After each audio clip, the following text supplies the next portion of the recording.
रामस्मरणादन्योपायम् न हि पश्यामो भवतरणे राम हरे कृष्ण हरे तव नाम वदामि सदा नृहरे वेदोद्धार विचारमते सोमकदानव संहरणे मीनाकार शरीर नमो भक्तम् ते परिपालय माम् मन्थानाचलधारण हेतो देवासुर परिपाल विभो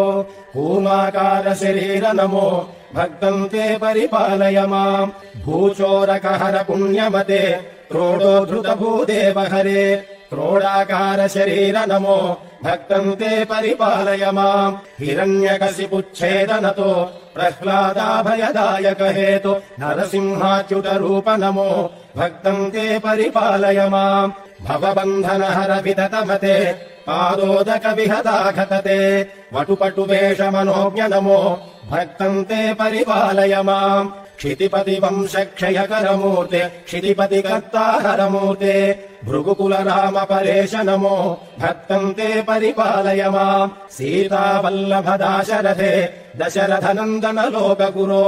रावणमर्दन राम नमो भक्तम् ते परिपालय माम् कृष्णानन्त कृपाजलधे कंसारे कमलेश हरे कालियमर्दन लोकगुरो भक्तम् ते परिपालय माम् दानवपतिमानापहर त्रिपुर विजयमर्दन रूप